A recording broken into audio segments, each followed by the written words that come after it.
Welcome to my podcast, Jack to the Future. From science and inventions to pollution and recycling, I talk about what's changing in the world, the future, and how we can help with that. Every month I'll talk about a different future theme. For example, the future of science, tech, sustainability, reading, music, and all sorts of other ones. The future of everything. Did you know? You can find me on Facebook and Instagram as Jed to the Future and on YouTube as Jack to the Future. Follow me to get behind the scenes info, access to the previews about my next episodes, and much, much more. This week's episode is about the future of fast food. I talked to my special guest, Matt Pryor, founder of Vegheads, which is a vegan restaurant and takeaway covering Hertfordshire and Essex. I talked to Matt about the food in his menu, how he came up with the cool names for his dishes, and the origin of the company name.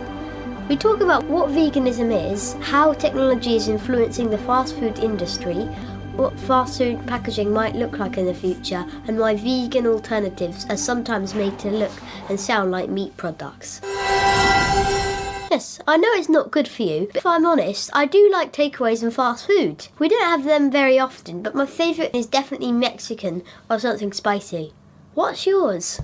When we got thinking about the future of fast food, there was so much to think about: health, obesity, packaging, sustainability, carbon footprint, how people order and receive their food, as well as the food itself, of course. We looked at some research on the GWI website. They're a UK market research company and they collect information about customers and how they shop and what they want. As you're probably aware, during lockdown due to COVID, because people couldn't go out to restaurants, takeaway and delivery services for fast food got really popular. But did you know that pizza fast food chains actually did the best out of all 10 companies for this? Domino's and Pizza Hut increased their customers by a whole quarter. Interestingly, the UK, Italy, Germany and Japan still prefer to get their fast food face-to-face in person. In America, it's drive-thrus, and India, China and Brazil, it's through an online app. French customers preferred a self-service kiosk, which I'll talk to Matt about a bit more later. The research showed that people are more interested in healthier fast food choices, particularly now as it's January, which is a time when people often make New Year's resolutions. This doesn't necessarily mean people are looking for low-fat foods, but the research showed that people are looking for high-protein options. So maybe the future of fast food is more high-protein options. We're already trying to reduce down our meat eating at home in my family, and there's so many vegetarian and vegan options that are really tasty. Today we're talking about a vegan fast food restaurant, and I'm not necessarily saying that the future of fast food is just vegan food, but maybe more that people will be moving away from eating meat. We see now in the supermarket meat and veg combinations, so like meat and veg sausages or beef mince with 40% veg mixed in. Not only is this better for the environment and healthier, it might take easier for people who eat meat, who like meat, or don't like the idea of giving up meat. Maybe move towards eating more plant-based options. Maybe this is the future. If fast food restaurants do serve meat, maybe in the future, it'll be really expensive because it won't be as easy to get, or maybe to discourage people from buying it, or maybe only quality organic ingredients will be used, so it is healthier for us. Who knows? What do you think? I'd like to welcome my special guest today, Matt Pryor, founder of Vegheads, which is a plant-based food restaurant and takeaway covering Hertfordshire and Essex. Hi Matt, Happy New Year! Hello mate, Happy New Year to you. First up was a bit of an icebreaker. Will you do a fast food quiz with me? I will, yeah. Let's do it. I say the slogans for a particular fast food chain. We both have to guess the name of the business, okay? Okay, cool. So, first one is I'm loving it. Do I say the name out loud, yeah? Yeah, I think I know what it is too. I know what it is. It's pretty easy. Should we say it at the same time? Yeah. Okay, 1, 2, 3, McDonald's. McDonald's. Correct. Well done. That was quite easy. Finger licking good. I don't know this one actually. Finger licking good. Yeah. Oh, I unfortunately do know this too. I don't know what it is. Okay. The answer is KFC. Oh. Okay, number 3 is have it your way. Oh, that's a good one. Oh, I think I know. Mm-hmm. Do you think you know or you don't know? No, I have no idea what any of these are, actually. Might be Subway. Oh, it's close. It's another burger chain. Is it Five Guys? Oh, no. Burger King? It is Burger King, correct. Hey, Yeah, there you go. Eat fresh. I think that's Subway. it is, One yeah. of them will eventually be Subway. Yeah. Better ingredients, better pizza. I think this is Pizza Go-Go. I'm not sure. Think bigger. Pizza Express? Ooh, that's what I would have said. What else is out there? Pizza Hut? Got a man's name in it, in the title. I think there's quite a few Luigi's out there. It's a Papa. Oh, Papa John's. Oh, of course. How can I forget Papa John's? And another pizza one. Pizza Delivery Experts. I think this is... Pizza Deliver Experts. Oh, I think it's Go-Getter? No, those are like business that deliver them.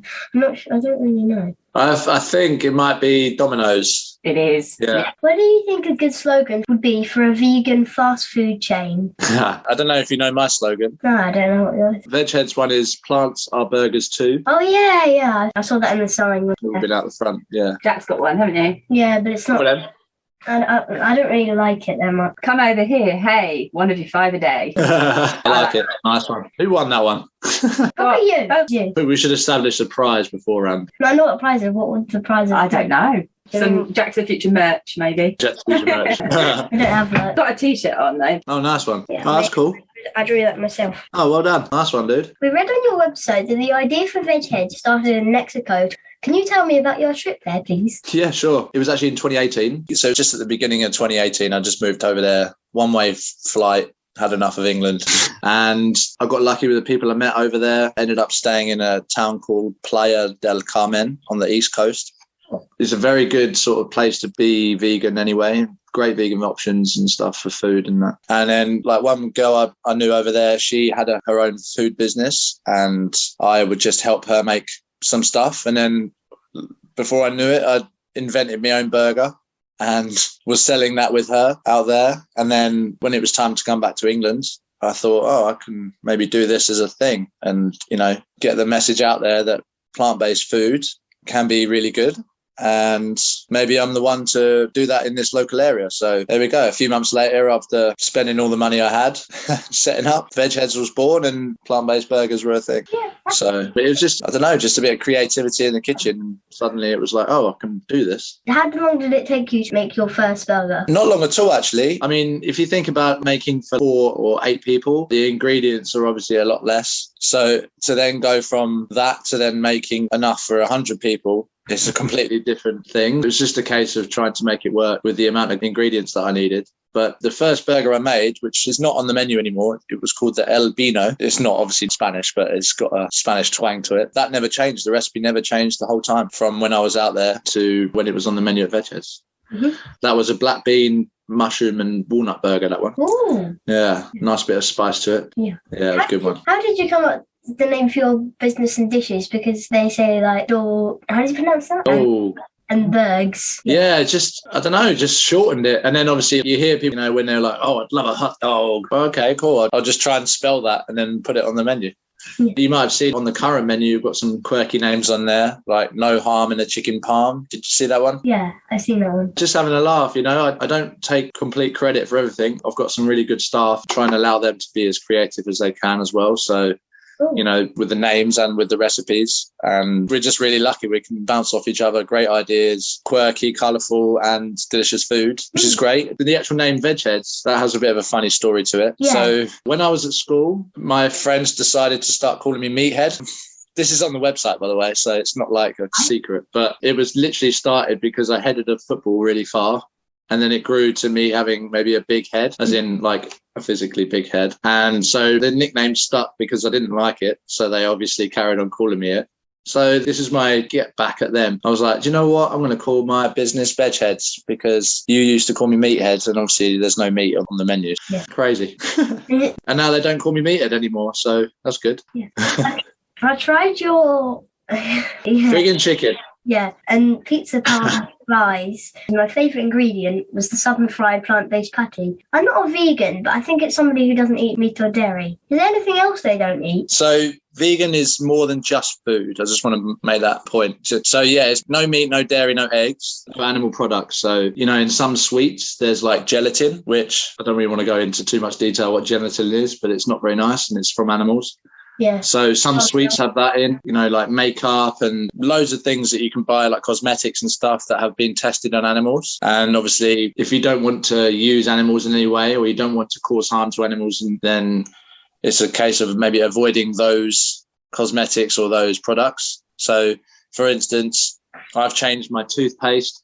I've changed shower gel, stuff like that, because of those other companies I was using before may have tested on animals to get those products. And then you've got material as well. So a vegan wouldn't wear leather or silk or fur, because nowadays we know that those animals died for that material. There's plenty of alternatives out there. So it's just a case of knowing what to look for. But once you get the hang of it, it's pretty easy. Yeah. And a lot of sweets and chocolate, they usually palm oil, which is also not good for the environment. Yeah, palm oil. I mean, if they weren't using palm oil, they'd probably use another type of oil that came from a plant. So it's bad what they've done. As you know, you've talked about deforestation with someone before, right? Yeah. The main problem is the amount of things that people want. And so because the amount of things people want is so big, it's really hard to farm sustainably to adhere to that demand. That's a whole other topic.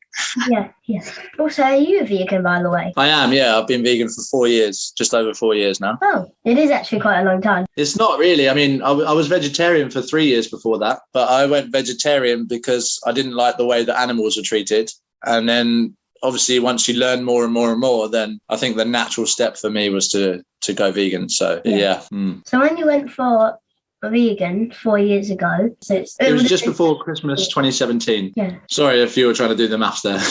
Having a vegan place in Hertford, vegan exclusive, that would never even been dreamed about 4 or 5 years ago. To go to a vegan restaurant 4 or 5 years ago, you would have had to go to London. But now there's so many options. You go into the supermarket, they've got entire aisles full of plant-based meal, you've got your ready meals, you've got your plant-based meat, loads of good stuff. And yeah, completely different from 4 or 5 years ago. Nice. Yeah. Have you had a look?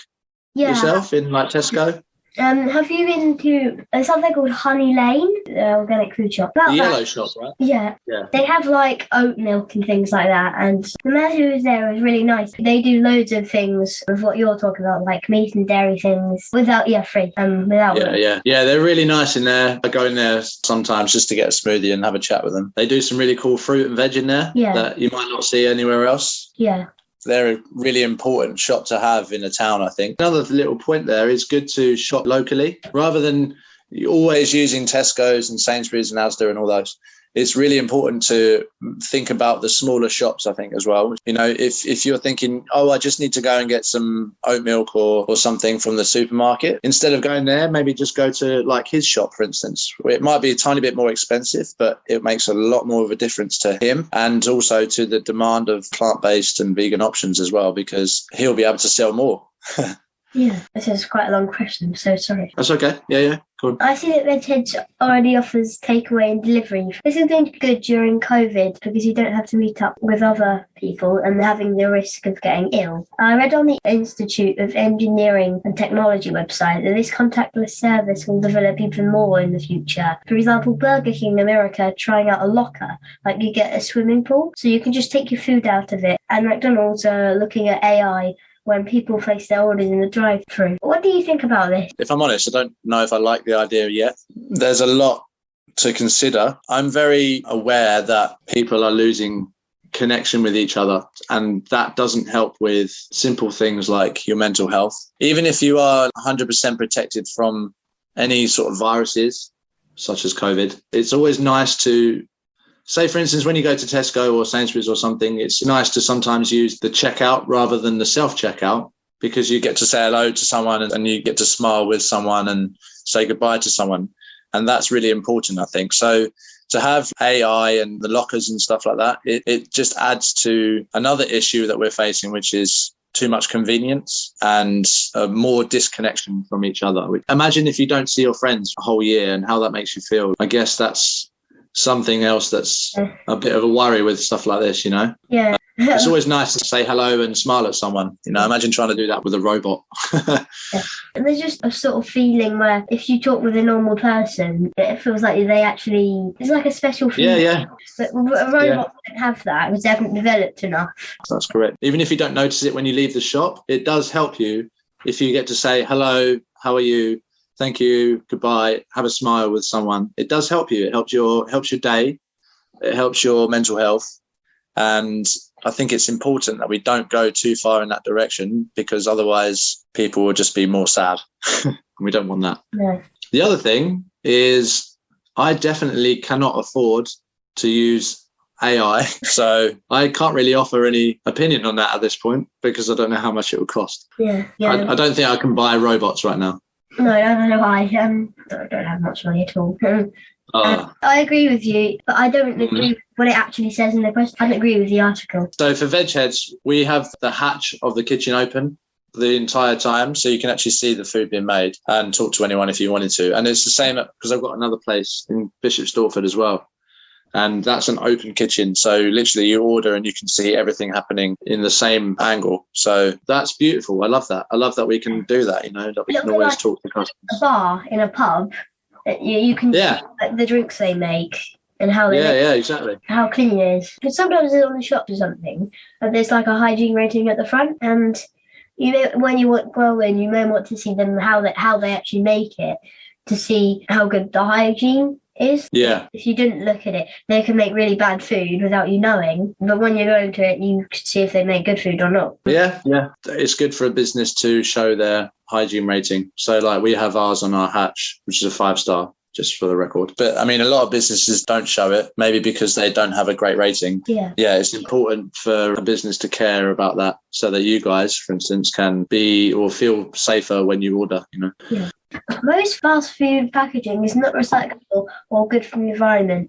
Do you think they can make it any better for the environment? I think things like that are improving all the time. Since I started the business over 3 years ago now, we were using something called vegware, which is made from sugarcane material. You think of the amount of sugar that people have, or the sugar that's in the world, there's going to be sugarcane that needs to go somewhere. So that's good. I now use something called Craft, which are similar material. So it's all biodegradable or recyclable. Unfortunately, it's not a law, and I think that businesses need to use it more often. And plastic bags being another problem, or single-use plastic in general. But there's a lot of polystyrene that's still used. So, sometimes you get from local chip shops or kebab shops, they always still use those really cheap ones. The other problem with that is though, and as a business owner, this is something that I see, it can cost me up to 30p a box to use.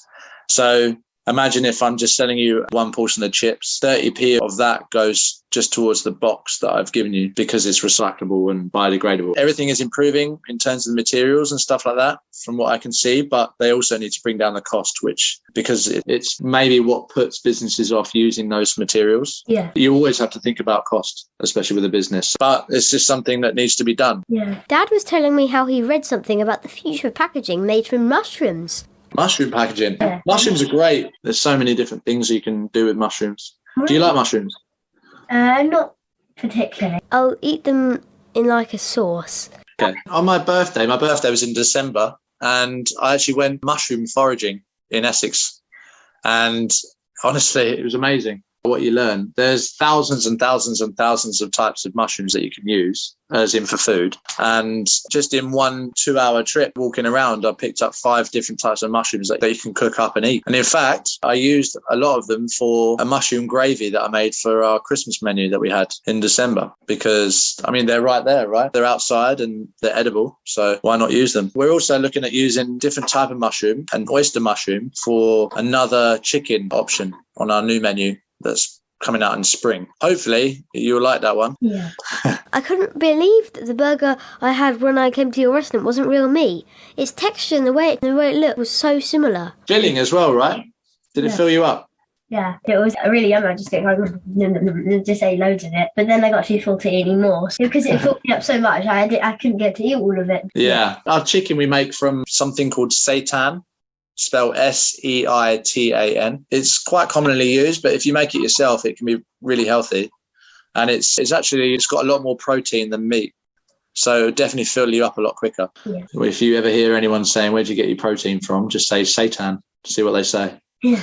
It actually comes from vital wheat gluten, which doesn't sound very nice, and that's why we don't call it that. But they've been using it for a long time. Like, it's come from, originally they used to wash flour, literally you wash flour and you get the vital wheat gluten from that. And then that's what you use to sort of bind other ingredients together to make a chicken alternative, for instance, or we've done other things in the past like beef, lamb. But it's a long process. It's not an easy process to do, but it's definitely a very rewarding process. It's a lot of fun. And obviously you can create loads of different flavors and stuff using this seitan. So I recommend keeping your eye on our new options for seitan soon. We make a Seitan Brisket as well at the moment, which is very popular. Nice. Yeah. Why do you call it like pork and beef and made it look like meat when it's not? Is that so people who aren't vegan might try it? It's a great question. I get that quite often. I think there's more than one point to it. My favourite point is to use the name chicken or to shape it in a way that people recognise. It's more about something I'd like to call redefinition. If we're going towards, and you've had this, I think you've had a conversation like this before on your podcast, the more plant-based food system in this country, then it's important to, in the future, if people are saying, I'll have chicken burger, please, they're automatically calling it a chicken burger, even though it will be a plant-based version of that. People in 100 years' time might be looking back and going, oh my God, they actually ate chicken? Whoa, that's crazy. You know, it's just something that we maybe are using to redefine what chicken actually is or what beef actually is. But then at the same time, you don't see sausages running around a field. You don't see chicken fillets running around a field. I mean, the chicken fillet and a sausage, they've been shaped that way to make it look like nothing like the animal itself, so that it makes it easier for people to eat. And then your point, the last point, I think, which is important as well, which is what you said about people having something to recognize. Even though I spell friggin' chicken differently to how you would normally spell chicken, I wouldn't have a business if I was just selling to vegans, especially in Hertford. I did a bit of research recently. We had 92% of the people buying on that weekend were non-vegan, and non-vegans can eat vegan food too, right? Like yourselves. It's important that you have something that you can recognize and you go, oh, I know I like the taste of chicken, so therefore give this a go as well, you know? Yeah. That was a long answer, sorry. Yeah.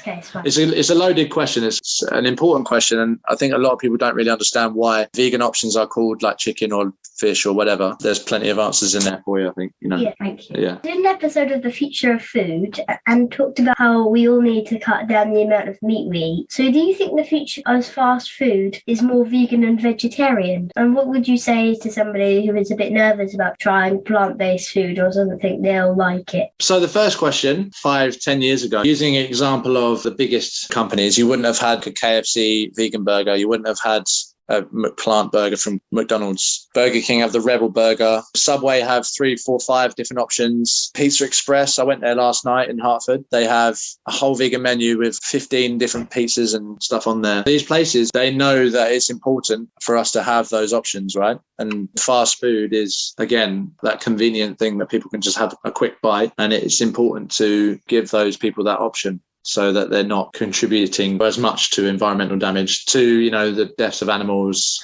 and so on. There is still an issue with health, I think. Fast food is fast food and it's still junk, so it still needs to be eaten sparingly that often. There's a lot more options, and I think they'll continue to grow as more and more people choose plant-based options over meat options. What was the second question you asked? What would you say to somebody who is a bit nervous about trying plant-based food or doesn't think they'll like it? I mean, we all started somewhere, right? I ate meat for a long, long time. And I think if you're able to just be a little bit more open-minded about the food options in front of you, we're so lucky already, especially in this country, to have so many different options. It's easy to get wrapped up in our own bubble, but it's important also to try and learn as much as you can while we're still here. You might like it. You probably will like it. The options out there are absolutely delicious now. Businesses like myself are popping up here, there and everywhere for a reason, because we are confident in the quality of the food that we can produce when it's vegan and plant-based. You know, You came into Veg Heads the other week and you tried it and you said you liked it, even though it was really perhaps maybe too big. Yeah. In the UK, 1 in every 4 adults and around 1 in every 5 children aged 10 to 11 are overweight. Although choosing a plant-based option at a fast food restaurant may be better environment, a lot of it is still junk food, I guess, which isn't so good for us if we eat it all the time. Just like you said earlier, really. Are there any healthier choices at Veg Heads or any advice for people about their diet? Yeah. Get as many plants as you can into your diet, you know, like beans, different forms of grain, as many vegetables and fruit as you can. It will fill you up. That's the thing that people don't realise. Fibre in food fills you up. And there's plenty of fibre in fruit and veg. At Veg Heads, we do have, and we will be increasing it as well, with bowls on our menu. So you'll see we've got like a Caesar bowl. We've got our healthy burger option. We've got that as a naked version. So with lots of salads and beans and slaw and stuff like that. And we've got a naked burrito bowl as well. One of our burritos has cauliflower rice and marinara beans and a fresh sort of what we call naked slaw. I use that word a lot, apparently. It's lovely. It's very popular. Yeah. What's naked slaw? Oh, sorry, yeah. So coleslaw without the mayonnaise, yeah. Yeah. Coleslaw we make at the moment is mango, mayonnaise and mustard in there. Oh. I have burritos at home quite regularly, and it has beans. Oh, but it does have cheese in. At least it's not me. So I still really like it. And it's The other thing with cheese, I remember when I first went vegan, I felt like I had to pretend that I liked it. Yeah, vegan cheese, yeah. But now it's actually quite nice, whereas before it used to be terrible. So that's another thing that's changed a lot in the time I've been vegan, which is good because obviously a lot of people eat dairy cheese, and if it's easier to change to a plant-based version of that. So a little secret, the cheese sauce that we make is actually carrot and potato based.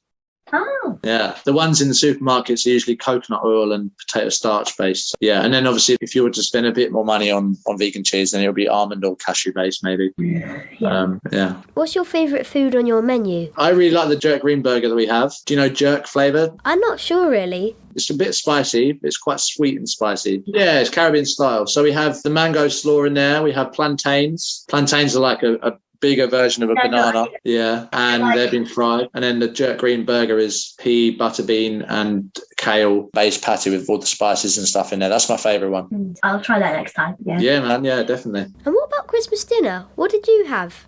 Was it really different from a traditional one? Christmas dinner, what did I have? It was only like last week and I've forgotten already. Oh, so we had some soy turkey that Veg Heads have made anyway. So I basically used that and we made fresh stuffing. We made obviously everything, roast potatoes and stuff from scratch. Swede mash. We had roasted sprouts with like bacon bits in there. Again, the bacon bits were soy based. Homemade gravy. It was delicious. A normal roast dinner.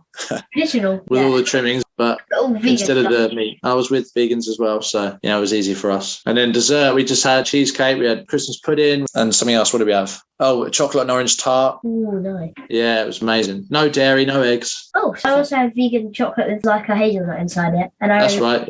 Yeah, I really like Yeah. that. Oh, was it called Vego? Yeah, I think so. Yeah, it's really nice, that one. I try not to eat too much chocolate, but I think if I did have vegan chocolate, then Vego is my favourite. Yeah. Because it rhymes with Lego, so I'm guessing you probably like it for that reason. Yeah. Maybe you can make a Lego Vego.